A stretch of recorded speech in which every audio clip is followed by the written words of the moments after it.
আসসালামু আলাইকুম গাইস, সবাই কেমন আছেন? আল্লাহর রহমতে আমি অনেক ভালো আছি।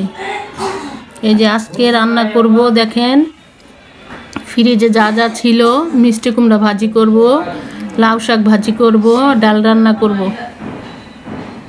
এখন আমি সবগুলা আইটেম কেটে কেটে রেডি করে নিচ্ছি, রেডি করে রান্নায় চলে যাব কিচেন রুমে।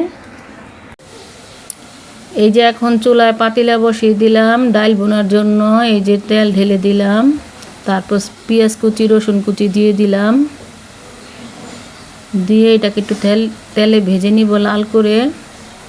তারপর ডালটা দিয়ে দিব। এখন আমি এই যে ডাল দিয়ে দিলাম, সাথে টমেটো কুচি, হলুদের গুঁড়া, মরিচের গুঁড়া, ধনিয়ার গুঁড়া, আদা রসুন বাটা দিয়ে দিলাম। দিয়ে এখন ভালো করে কষিয়ে নিব। ভালো করে কষিয়ে তারপরে ডালে পানি দিয়ে দিব। এইভাবে রান্না করলে ডালটা খুব মজা হয়। আমি মাঝে মাঝে এইভাবে রান্না করি যখন সময় শর্ট থাকে তখন। আজকে আমি এই যে লাউ শাক ভাজি করে নিচ্ছি ডালের পরে। আরেক চুলায় লাউ শাক সিদ্ধ বসাইছিলাম। আজকে একদমই সিম্পল খাবার। লাউ শাক ভাজি করা শেষ। এখন আবার যে মিষ্টি কুমড়াগুলো ভাজি করে নিব। কাঁচামরিচ কুচি, পেঁয়াজ কুচি একসাথে দিয়ে দিলাম কড়াইতে। আজকে সব ভাজি খাবো, ডাল ভাজি, কারণ সবসময় তো বাজারে যাওয়া সম্ভব না।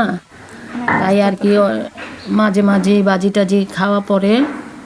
সবসময় সময় পাই না বাজারে যেতে, আপনাদের ভাইয়াও সময় পায় না, তাই মাঝে মাঝে ভাজি টাজি খাই। ভিডিওটি ভালো লাগলে লাইক কমেন্ট শেয়ার করে দিবেন, সাবস্ক্রাইব করে দিবেন, আমাদের পাশেই থাকবেন। আবার সামনে নতুন নতুন ভিডিও নিয়ে আপনাদের সামনে আসবো।